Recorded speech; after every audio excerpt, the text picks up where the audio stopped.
지혜 샘물 채널에 오신 것을 환영합니다. 함께 지혜를 나누며 평온을 찾으세요. 혹시 가장 사랑했던 사람과 가장 깊은 상처를 주고받아 본 적이 있으신가요? 누구보다 아끼고 품어주었던 자식이 어느 날 아무 말 없이 등을 돌리고 떠나버렸을 때, 그날 이후 나도 나를 더는 알 수 없게 되었습니다. 내가 뭘 그렇게 잘못했을까? 어디서부터 이 인연이 틀어졌던 걸까? 그때야 비로소 깨닫습니다.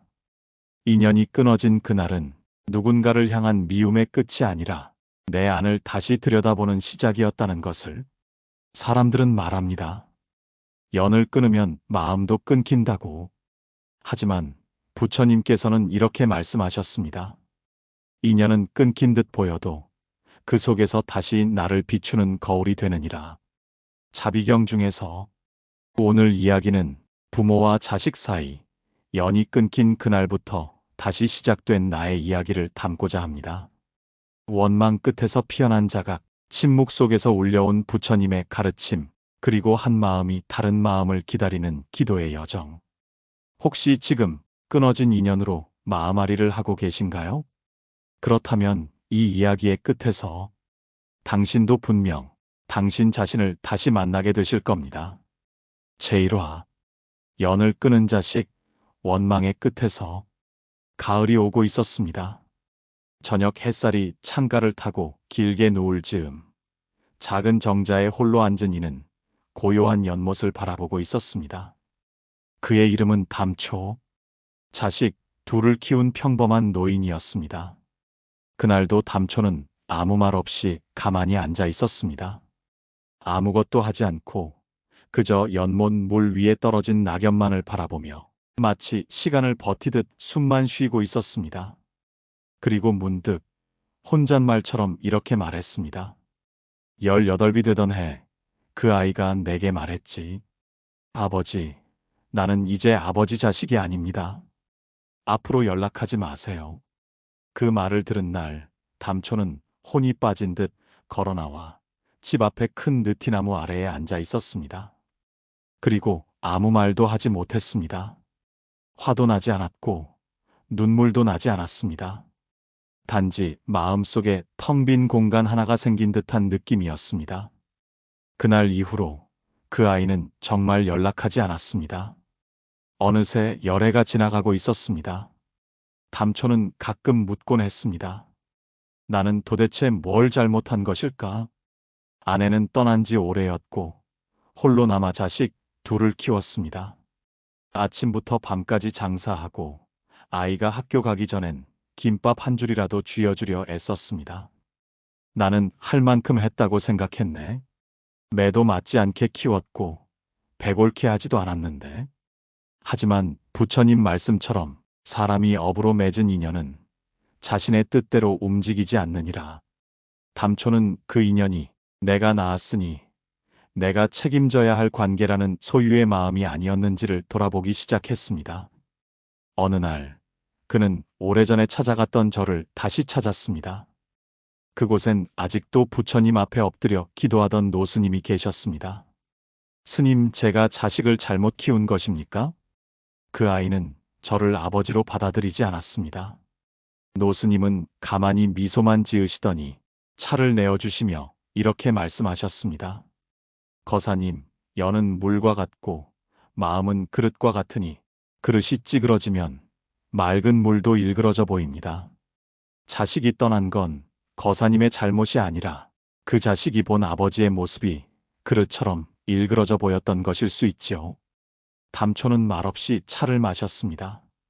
그리고 묻듯이 말했습니다. 하지만 저는 최선을 다했습니다. 정말 열심히 살았고 부족한 대로 아이들을 지켰습니다. 스님은 고개를 끄덕이며 대답했습니다.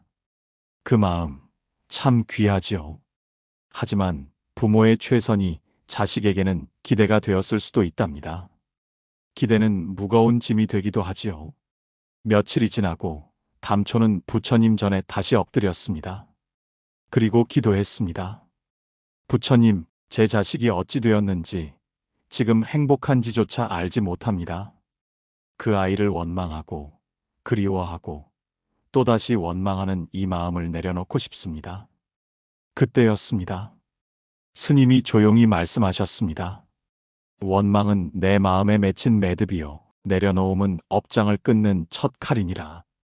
기도하실 때 자식을 위한 것이 아니라 자신 안의 원망을 녹이기 위한 기도를 하셔야 합니다. 그 아이가 돌아오는 것은 그 아이의 업입니다. 하지만 거사님의 마음이 평온해지는 것은 지금 이 순간 거사님이 결정할 수 있는 일이지요. 담초는 그날 이후로 매일 아침 작은 등불 하나를 켰습니다. 부처님 전에 앉아 더 이상 자식을 돌려달라는 기도는 하지 않았습니다. 그 대신 이렇게 속삭였습니다. 제가 그 아이에게 짐이 되었다면 용서합니다. 제가 그 아이에게 상처를 주었다면 참회합니다. 그리고 제 마음속에 얽힌 업장이 녹기를 바라며 이 등을 밝힙니다. 어느 날 절마당에서 작은 아이를 따라다니며 놀고 있는 고양이를 보게 되었습니다. 고양이는 아이가 어디를 가든 묵묵히 뒤따랐습니다. 그 모습을 보며 담초는 문득 눈시울이 붉어졌습니다. 그래, 부모란 저 고양이 같았지. 말없이, 욕심 없이, 그저 따라가는 것. 그 아이가 나를 모른 척 하더라도 나는 그 아이의 등을 마음속으로나마 따르고 있었던 거야. 그날 저녁 담초는 조용히 혼잣말했습니다. 연은 끊겼지만 나는 그 아이를 놓지 않았구나. 나는 여전히 그 아이를 사랑하고 있었구나. 스님은 마지막으로 담초에게 말씀하셨습니다. 거사님, 그 아이가 다시 돌아오든 아니든 이제 그 인연은 이전과는 다른 모양의 연이 되었습니다. 끊어진 연이라도 그 안에서 거사님은 스스로를 돌아보게 되었지 않습니까? 그 아이와의 연을 잃은 것이 아니라 자신과의 연을 다시 맺은 것이죠. 담초는 가만히 고개를 끄덕였습니다. 어쩌면 그 아이가 떠난 그날은 나라는 존재가 깨어난 첫날이었는지도 모르겠습니다. 이야기의 끝에서 부처님께서는 말씀하셨습니다. 원망은 칼날을 움켜쥔 손과 같으니 놓지 않으면 끝내 자신을 다치게 하느니라. 법구경 중에서 연이 끊어졌다고 생각한 그날 우리는 끝을 맞이한 것이 아니라 자신을 다시 보는 시작점에 섰는지도 모릅니다. 부모와 자식, 그 깊은 인연 속에서도 가장 먼저 풀어야 할 인연은 바로 내 안의 얽힘이라는 것을 부처님은 우리에게 가르쳐 주고 계십니다. 제2화, 말이 닿지 않는 부모, 자식의 침묵. 한 남자가 있었습니다. 30이 간 넘은 도시의 낡은 고시원에서 자취하던 이름 없는 청년. 그의 이름은 선우였고 사람들은 그를 조용한 성격이라 말했지만 실은 말을 삼키는 법부터 배워버린 아이였습니다. 그가 처음 말을 꾹꾹 눌러 삼킨 건 8살 무렵이었습니다. 늦은 밤 술에 취한 아버지가 텔레비전 앞에서 한숨을 푹 쉬고 있었습니다. 그 옆에 놓인 밥상은 엎어진 채 국이 바닥에 흐르고 있었습니다. 선우는 조심스럽게 닦으려다 아버지에게 맞았습니다. 애새끼가 뭘 안다고. 닥치고 있어. 그 순간부터 선우는 자신이 조심스럽게 굴어야 한다고 믿게 되었습니다. 그래야 엄마가 혼나지 않고 동생이 울지 않고 밥이 엎어지지 않는다고. 그리고 시간이 지나 그는 조용한 아이, 모범생, 말이 없는 어른이 되어갔습니다. 그러나 그 속에는 자신의 감정이 눌려 터진 자국들이 깊이 새겨져 있었습니다. 그는 대학을 졸업하고 취직을 했습니다. 출근하고 일하고 월급을 받아 어머니에게 용돈을 보냈습니다. 하지만 단 한 번도 아버지라는 단어를 입에 올리지 않았습니다. 그 이름은 그에게 소리내면 아픈 단어였습니다. 어느 날 선우는 자신의 핸드폰을 정리하다가 오래된 사진 한 장을 발견합니다. 거기엔 아버지와 찍은 마지막 사진이 있었습니다. 자신의 고등학교 졸업식 날, 아버지는 굳은 표정으로 서 있고 자신은 억지로 미소를 짓고 있었습니다. 그 순간 선우는 숨이 막히듯 화면을 꺼버렸습니다. 그리고 마음속에서 결심합니다. 나는 그 사람과는 인연을 끊는다. 그날 이후로 그는 연락을 끊었습니다. 어머니가 몇 번 전화를 했지만 받지 않았습니다. 아버지 목소리 들릴까봐 무서워서요. 그게 그의 진심이었습니다. 사람들은 말했습니다. 그래도 아버진데 연락은 해야지. 하지만 아무도 그의 상처 안을 들여다보려 하지 않았습니다. 그에겐 연락을 끊는 것이 살기 위한 마지막 선택이었습니다. 그렇게 5년이 지났습니다. 어느 날 그는 친구의 권유로 우연히 절에 따라가게 됩니다. 도시 외곽의 조용한 산사. 그는 처음으로 자신을 둘러싼 침묵이 고요함이 아니라 고립이었다는 사실을 알게 됩니다. 스님의 연불 소리와 등불 사이로 앉아있던 선우는 문득 눈물이 뚝 떨어졌습니다. 누가 물은 것도 아닌데 왜 나는 아버지를 용서하지 못했을까? 라는 말이 속에서 떠올랐습니다. 그때 한 스님이 다가와 조용히 앉습니다. 무언가 놓고 싶어 오셨습니까? 선우는 아무 말 없이 고개를 끄덕입니다.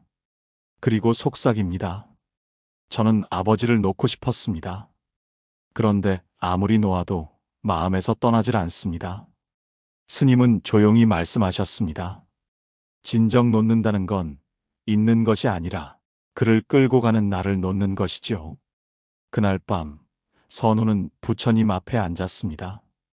향을 피우고 눈을 감고 처음으로 자신의 어린 시절을 꺼내 보았습니다.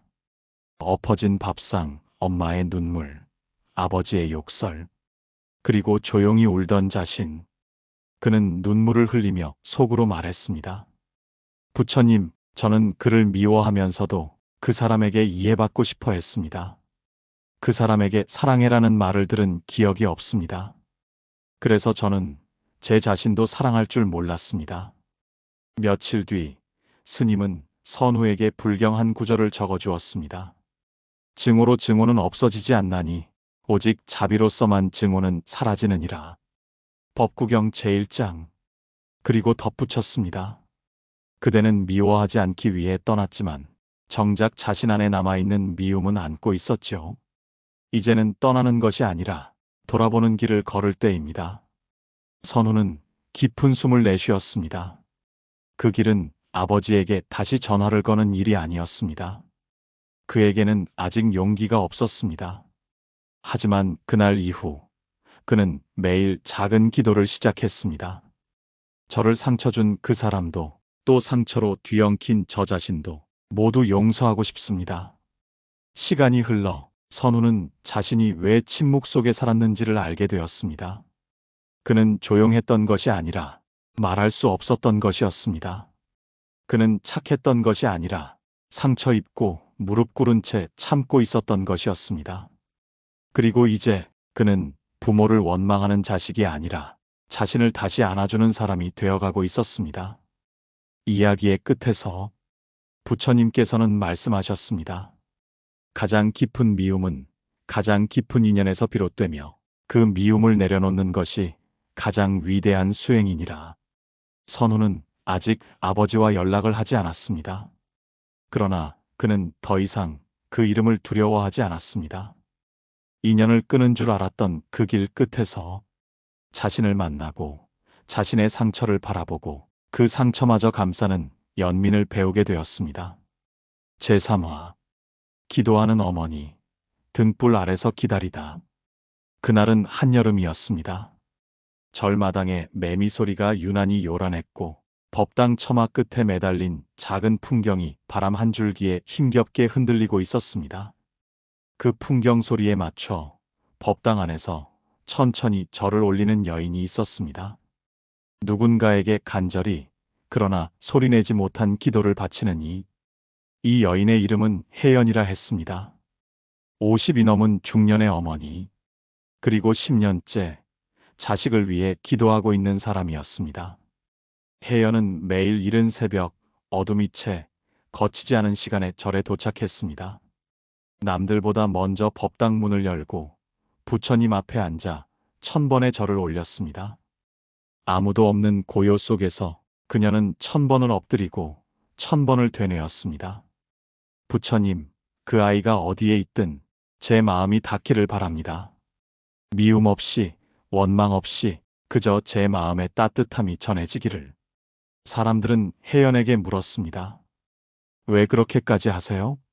자식이 떠난 지도 10년인데 돌아올 생각도 없잖아요. 혜연은 조용히 미소 지었습니다.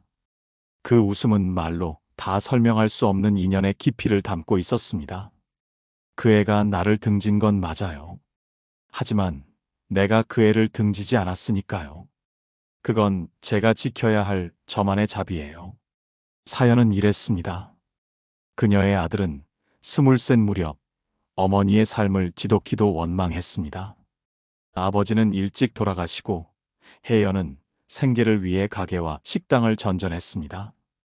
그 과정에서 아들은 늘 뒷전이었고 삶은 그에게 차갑고 무심하게만 느껴졌습니다. 그리고 어느 날 아들은 혜연에게 편지 한 장을 남기고 떠났습니다. 그 편지에는 단 3줄만 적혀 있었습니다. 엄마, 나 이제 엄마 자식 아니야. 엄마의 방식으로는 더는 숨 쉴 수 없어. 미안하지만 연락하지 마. 그날 밤 혜연은 편지를 읽고 눈물을 한 방울도 흘리지 않았습니다. 그저 무릎을 꿇고 앉아 그 아이가 처음 울음을 터뜨렸던 날을 떠올렸습니다. 작은 호흡, 조그마한 손, 처음 품에 안겼을 때의 온기. 그 아이는 한 번도 내 품에서 벗어난 적이 없었는데 그 말과 함께 혜연은 조용히 부처님 앞에 향을 피웠습니다. 그리고 그날부터 그녀의 기도는 시작됐습니다. 처음 1년은 원망을 지우기 위한 기도였습니다. 왜 나한테 그런 말을 했을까? 내가 그렇게 모질었나? 정말 나를 사랑하지 않았던 걸까? 수천 번의 절을 하며 혜연은 눈물을 닦았고 그 눈물은 마음의 바닥을 씻어주었습니다. 스님은 말했습니다. 눈물은 죄가 아니라 마음의 때를 씻는 물이니라. 많이 흘릴수록 많이 깨끗해지느니라. 그 다음 1년은 자신을 용서하기 위한 기도였습니다. 내가 나를 너무 미워했구나. 그 아이만 탓했지. 내 아픔은 들여다보지 못했구나. 그녀는 처음으로 자신도 상처받은 존재였음을 인정했습니다. 살기 위해 무심했고 지키기 위해 무너졌던 시간들이 떠올랐습니다. 그 순간 부처님께서 말씀하신 한 구절이 가슴에 스며들었습니다. 나를 용서하지 못하는 이는 세상을 온전히 품을 수 없느니라. 그리고 시간이 지나면서 그녀의 기도는 점점 자식을 위한 기도로 바뀌어 갔습니다. 그 아이가 나를 잊었더라도 괜찮아요. 그 아이가 나 없이 행복하길 바라요. 그게 진정한 어미의 마음이니까요. 이제 혜연은 더 이상 돌아오라는 기도를 하지 않았습니다. 그 대신 그 아이의 삶에 부디 평온이 깃들기를 바랐습니다. 기도는 바라지 않게 만들었고 바라지 않음은 그녀를 평온하게 만들었습니다. 10년째가 되던 해 마침내 기도 중에 이상한 일이 벌어졌습니다. 어느 날 오후 절 입구에 낯익은 그림자가 걸어 들어왔습니다. 삐뚤빼뚤한 걸음, 어딘가 떨리는 손. 그녀의 아들이었습니다. 아들은 멀찍이 서 혜연을 바라보았습니다. 그녀는 아무 말도 하지 않았습니다. 그저 일어섰습니다. 그리고 그 아이가 다가오기를 기다렸습니다. 아들은 가까이 와서 말했습니다. 엄마, 나 엄마 기도 소리 들린 것 같았어. 어쩌다 절에 들렀는데 문득 울컥해서. 혜연은 미소 지었습니다. 그 아이를 꼭 끌어안고 조용히 속삭였습니다. 그래, 많이 힘들었지. 내가 내게 돌아온 게 아니라 너 자신에게 돌아온 거야. 그날 밤 혜연은 등불 아래 앉아 말했습니다. 10년의 기도는 그 아이를 기다린 시간이 아니었어요. 사실은 제가 저 자신을 기다린 시간이었어요. 이야기의 끝에서 부처님께서는 말씀하셨습니다. 진정한 기도란 남을 바꾸려 함이 아니라 내 마음이 바르게 서기를 바라는 것이니라. 혜연은 기도를 통해 잃은 줄 알았던 자식과의 연을 되찾은 것이 아닙니다. 그녀는 자신 안의 사랑을 되찾은 것입니다. 연이 끊어진 것 같아도 기도는 그 끊어진 끝자락을 다시 이어주는 작은 실이 되어줍니다. 10년간 꿰맨 사랑은 말없이도 닿을 수 있는 인연이 되었고, 그녀는 마침내 기다림이 아닌 있음으로 그 아이를 품게 되었습니다. 제사와 말은 없었지만 눈물이 있었다. 병실 창문 너머로 가을 햇살이 비추고 있었습니다. 창문 틀 위엔 미처 물들지 못한 담쟁이 잎이 바람에 흔들리고 있었고, 병상엔 백발이 성성한 노모가 조용히 누워 있었습니다. 그 곁에 말없이 앉은 한 남자. 고개를 숙이고 손을 꼭 모은 채 숨만 쉬고 있던 그는 그녀의 아들이었습니다. 어머니는 심장질환으로 긴 시간 입원 중이었습니다. 의사는 입원이 고비일 수 있습니다라고 말했습니다. 가족에게 연락을 해야 한다는 말에 간병인이 어렵게 한 번호를 꺼내 들었습니다. 그 번호는 연이 끊어진 지 7년이 넘은 아들의 번호였습니다. 전화가 걸리자 수화기 너머로 조용한 음성이 들려왔습니다. 예, 전 맞습니다. 어머니요, 네. 그 짧은 통화 이후 그는 병원으로 달려왔습니다. 병원 입구에 들어서자 몸이 굳은 듯 발걸음을 옮기지 못했습니다. 그는 오래전 기억이 떠올랐습니다. 떠난 날 어머니는 문 앞까지 나와 있었지만 그를 부르지 않았습니다. 붙잡지도 묻지도 않았습니다. 그런데 이상하게도 그 침묵이 더 깊게 마음에 남아 있었습니다. 병실 문을 열자 어머니는 잠들어 있었습니다. 그리고 그는 그 자리에 앉아 한참을 움직이지 못했습니다. 고개를 들었을 때 어머니의 손등에 놓인 주름이 눈에 들어왔습니다. 주름 사이로 흐른 시간, 자신이 보지 못했던 세월이 고스란히 담겨 있었습니다. 그는 속으로 말했습니다. 엄마, 나 사실 그렇게까지 엄마를 미워한 건 아니었어. 그저 왜 그렇게까지 나를 모른 척 했는지, 왜 그토록 강한 척만 했는지 그게 너무 서운했어. 난 그냥 한 번쯤 안아줬으면 좋겠다고. 한 번쯤 미안했다는 말 한마디가 듣고 싶었어. 그러나 말은 끝내 입 밖으로 나오지 않았습니다. 그저 눈시울이 붉어졌고 어머니의 손을 조심스레 감쌌습니다. 얼마나 지났을까? 어머니가 천천히 눈을 떴습니다. 그는 황급히 고개를 들었습니다. 어머니는 그를 알아보았는지 천천히 미소를 지었습니다. 왔구나. 잘 살고 있지? 그는 대답하지 못했습니다. 목이 메이고 가슴이 울컥했습니다. 단지 고개를 끄덕이며 손을 꼭 잡았습니다.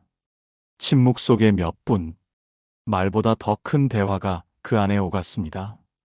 어머니는 조용히 말했습니다. 미안하다. 그동안 너무 미안했다.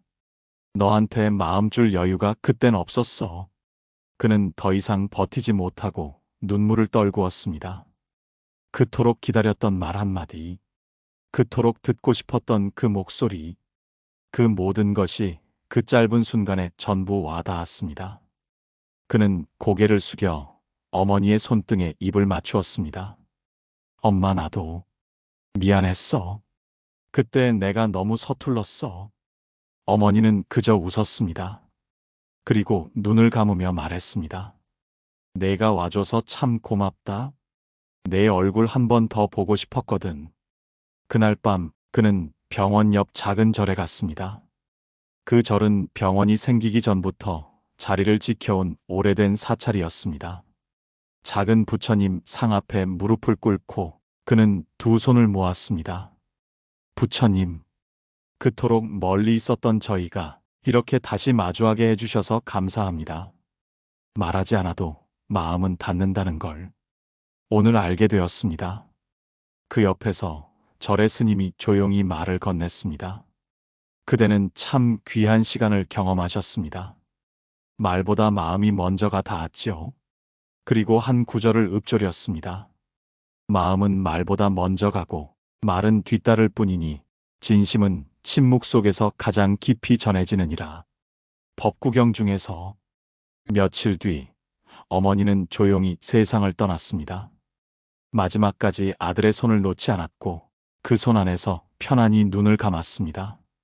장례를 마친 뒤 그는 어머니가 남긴 물건을 정리하다 작은 메모장을 발견했습니다. 거기엔 매일같이 적어 내려간 기도문이 있었습니다. 오늘도 그 아이가 건강하길 빕니다. 나를 원망해도 좋습니다. 다만 저 아이가 고통 없이 살 수 있다면 저는 괜찮습니다. 제가 저 아이에게 짐이 되지 않기를, 언젠가 제 진심이 닿기를. 그는 메모장을 가슴에 안고 조용히 눈을 감았습니다. 이야기의 끝에서 부처님께서는 말씀하셨습니다. 사랑이란 말보다 깊은 마음이며 침묵 속에서도 전해지는 인연의 향기니라. 우리는 때때로 말로 사랑을 증명하려 하지만 진정한 사랑은 말없이 함께 있어주는 그 한순간에 담겨 있습니다. 어머니와 아들은 끊어진 줄 알았던 연 속에서 말없는 용서와 눈물로 다시 서로를 마주했습니다. 그들의 침묵은 부처님의 자비처럼 조용하고 깊게 흘렀으며 그 순간은 누구도 대신할 수 없는 가장 진실된 화해의 시간이었습니다. 제오화. 스스로 끊었던 연, 다시 마주한나. 구름 낀 오후였습니다. 정적이 흐르는 대웅전 마당 위로 바람 한 줄기가 스쳐 지나갔고 그 바람을 따라 대나무 숲이 부드럽게 일렁였습니다. 그 속에서 한 제자가 묵묵히 빗자루를 쓸고 있었습니다. 그의 이름은 지율. 출가한 지 10년이 훌쩍 넘은 조용한 성품의 스님이었습니다. 어느 날 지율은 부처님께 조심스럽게 다가가 그 누구에게도 하지 않았던 자신의 과거 이야기를 털어놓았습니다. 부처님, 저는 출가 전 한 아이의 아버지였습니다. 조용한 바람소리 속 지율의 목소리가 떨렸습니다. 그 아이가 17이 되었을 무렵 저는 그 아이와의 모든 연락을 끊었습니다. 책임지지 못할 두려움, 끝없이 반복된 다툼, 그리고 제가 품었던 무력감, 그 모든 것이 저를 도망치게 했습니다. 부처님은 눈을 감은 채로 조용히 듣고 계셨습니다. 지율은 계속 말을 이었습니다. 그때 저는 인연을 끊는 것이 그 아이에게도 저에게도 더 나은 길이라 믿었습니다. 하지만 출가한 지 3년째 되던 해부터 그 아이가 자꾸 꿈에 나타났습니다. 꿈속에서 아이는 어릴 적 모습 그대로였습니다. 작은 손으로 그의 옷자락을 붙잡고 말없이 바라보고만 있었습니다. 지율은 그 눈빛을 잊을 수 없었습니다. 그 눈빛은 나를 원망하는 것도 붙잡는 것도 아니었네. 그저 묻고 있었지. 아빠, 왜 나를 두고 갔어요? 라고. 그때부터 지율은 매일 기도를 올렸습니다. 자식이 어디에 있든 부디 잘 살아가기를 바라는 마음으로, 한 자락의 용서를 기대하지 않는 마음으로. 하지만 그 기도 끝에 늘 따라오는 감정은 부끄러움이었습니다. 부처님께서 조용히 눈을 뜨시고 말씀하셨습니다. 그대는 자식의 손을 놓았을지 몰라도 그대의 마음은 그 자식 곁을 떠난 적이 없었느니라. 지율은 떨리는 손으로 무릎을 짚었습니다. 맞습니다. 전 자식을 버린 것이 아니라 제가 저를 버린 것이었습니다. 부처님은 천천히 걸음을 옮기며 한 구절을 읊조리셨습니다. 참회는 죄의 끝이 아니라 자비의 시작이니라. 수타니파타 중에서 그대는 참회하였고 그 눈물로 업의 사슬을 느꼈느니라. 그러면 이제 그대는 그 업을 어떻게 놓을 것인가? 지율은 오랜 침묵 끝에 말했습니다.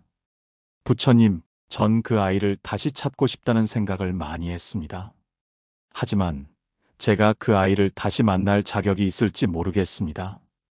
부처님은 미소 지으며 고개를 끄덕이셨습니다.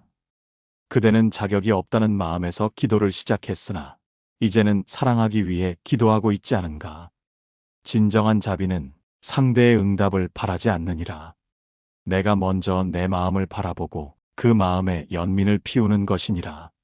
며칠 후 지율은 부처님의 말씀을 따라 작은 서찰을 하나 적었습니다. 그 서찰은 자신의 자식에게 전할 편지였습니다. 나는 그동안 너를 향해 단 한 번도 말을 건넨 적 없지만 하루도 너를 마음에서 지운 적이 없다. 내가 떠난 건 너 때문이 아니라 너를 감당할 힘이 나에게 없었기 때문이다. 지금 나는 산중 작은 절에 살고 있다. 만약 내가 원한다면 언제든 이 절의 문은 열려 있다. 하지만 내가 오지 않아도 괜찮다. 그저 너의 삶이 평안하기를 나는 기도하겠다. 편지는 직접 전해지지 않았습니다. 전해줄 주소조차 몰랐기에 그는 편지를 접어 탑 속 작은 항아리에 넣었습니다. 그것은 실제 전달을 위한 편지가 아니라 자신의 마음에 닿게 하는 참회의 기도문이었습니다. 그날 밤 그는 처음으로 한없이 울었습니다. 부끄러움, 그리움, 후회, 미안함, 그 모든 감정이 한데 뒤엉켜 그의 마음을 깨끗이 씻어내려 갔습니다. 그리고 마침내 그는 비로소 자신과 다시 마주할 수 있었습니다. 몇 달 뒤 절에 낯선 손님이 찾아왔습니다. 늦은 오후 절 앞에 선 젊은 남자. 여기 지울 스님 계신가요? 지울은 다가가 말없이 서 있는 그를 보았습니다. 어딘가 낯익은 눈매. 시간이 흘렀지만 한눈에 알 수 있었습니다. 너니? 아들은 고개를 끄덕였습니다. 어디서 어떻게? 예전에 절 이름을 들은 적이 있었어요. 그냥 한 번쯤 오고 싶었어요. 두 사람은 그날 저녁 법당 앞 벤치에 나란히 앉았습니다. 말이 없었습니다. 오직 바람 소리만이 두 사람을 감쌌습니다. 그리고 아들이 조용히 말했습니다. 어렸을 땐 아버지를 참 많이 미워했어요. 그런데 크고 나니 저도 누군가를 책임진다는 게 얼마나 두려운 일인지 알겠더라고요. 지울은 눈을 감고 조용히 고개를 끄덕였습니다. 너를 안고 살 수는 없었지만 기도로 너를 안고 살았단다. 그날 밤 아들은 잠시 머물고 떠났습니다. 그 후로도 종종 찾아오진 않았습니다. 하지만 지울은 알고 있었습니다. 이제 그들은 서로를 미워하지 않는다는 것, 그리고 그것이면 충분하다는 것. 이야기의 끝에서 부처님께서는 말씀하셨습니다. 용서란 다시 마주보는 것이 아니라 스스로의 미움을 내려놓는 수행이니라. 스스로 연을 끊었다고 믿었던 사람. 하지만 사실은 그 연을 끊은 것이 아니라 자기 자신과의 관계를 놓았던 것이었습니다. 진정한 회복은 상대의 손을 붙잡는 것보다 내가 내 마음을 용서하고 다시 품는 데서 시작됩니다.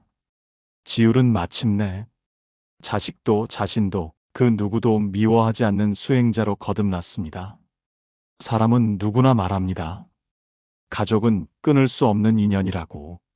부모 자식 사이는 피로 이어졌으니 어떤 일이 있어도 결국은 다시 이어지게 되어 있다고. 하지만 현실은 그렇지 않았습니다. 누군가는 자식에게 버림받았고 누군가는 부모를 외면했습니다. 누군가는 서로를 너무 사랑한 나머지 상처를 주었고 누군가는 상처받지 않기 위해 애써 모른 척했습니다. 연이 끊긴다는 것, 그것은 단순히 관계의 단절을 말하지 않습니다. 그보다 더 깊은 차원의 마음의 고립, 내가 믿고 있었던 사랑이 부서졌다는 삶의 균열이기도 했습니다. 하지만 우리가 진심으로 묻고 싶은 건 왜 이렇게 되었는가가 아닙니다. 정말 알고 싶은 건 바로 이것입니다. 이제 나는 어떻게 해야 하는가? 부처님께서는 말씀하셨습니다.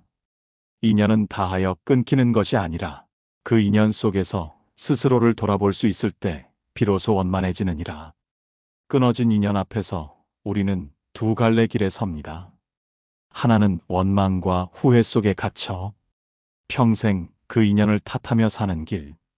다른 하나는 그 인연을 통해 내 마음을 다시 들여다보고 내가 누구였는지를 마주하는 길입니다. 이 이야기의 첫 번째 이야기는 자식에게서 연을 끊는 말을 들은 한 아버지의 이야기였습니다. 자식에게 앞으로 연락하지 말라는 말을 들었을 때 그는 세상이 무너진 듯 했지만 기도 속에서 그 연을 끊는 것이 곧 자기 안의 소유를 놓는 첫걸음이었음을 알게 됩니다. 두 번째 이야기에서는 연을 끊은 자식의 입장에서 어릴 적 아버지의 말 한마디가 얼마나 긴 그림자가 되었는지를 보여주었습니다. 그 그림자 속에서 침묵은 참음이 아니라 갇힘이었고 자신을 용서하지 못한 채 살아온 그 마음을 다시 부처님 앞에 꺼내놓는 시간이었습니다. 세 번째 이야기에서는 10년 동안 단절된 자식을 위해 기도한 어머니의 삶을 따라가 봤습니다. 기도란 누군가를 바꾸기 위한 주문이 아니라 내 안의 미움과 기대를 녹이는 공덕의 불꽃이라는 것을 우리는 그 어머니를 통해 배웠습니다. 네 번째 이야기에서는 병상 앞에서 말없이 마주한 어머니와 자식이 있었습니다. 말 한마디 없이도 눈빛과 손끝에서 전해지는 용서와 사랑이 있었고 그 침묵 속에서 우리는 진짜 화해가 무엇인지 알게 되었습니다. 그리고 마지막 다섯 번째 이야기에서는 연을 끊고 출가한 한 제자가 부처님 앞에서 참회의 눈물을 흘리며 다시 자신과 마주하게 되는 순간이 그려졌습니다. 다섯 개의 이야기는 각기 다른 사람들의 아픔을 담고 있지만 모두가 한 가지 공통된 길을 향해 걸어가고 있었습니다. 그 길은 바로 자신에게로 돌아오는 길이었습니다. 사람은 종종 이렇게 말합니다. 나는 그 사람을 용서할 수 없어.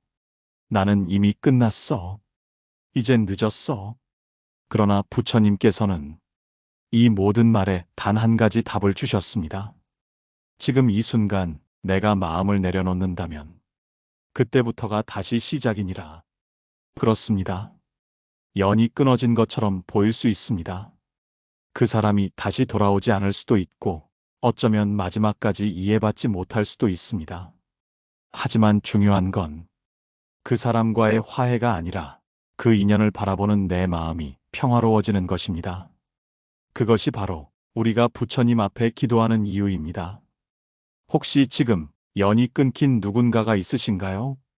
그 사람이 자식이든 부모이든 형제이든 혹은 오랜 친구이든 그 인연을 통해 상처받은 기억이 아직 마음속 어딘가에서 무겁게 남아있다면 이 말씀을 꼭 기억해 주세요. 상처는 지워지지 않을 수 있으나 그 상처를 바라보는 눈은 달라질 수 있느니라. 누군가를 놓는다는 것은 그를 버리는 것이 아닙니다. 그 사람을 미워하지 않고도 내 삶을 잘 살아가겠다는 다짐입니다. 그리고 그 다짐은 결코 차가운 것이 아니라 오히려 그 인연에 대한 가장 따뜻한 작별의 인사입니다. 자식을 떠나보낸 부모에게도 부모에게 등을 돌린 자식에게도 이 말 한마디가 위로가 되기를 바랍니다. 당신은 여전히 사랑하고 있었고 그 마음만으로도 충분합니다.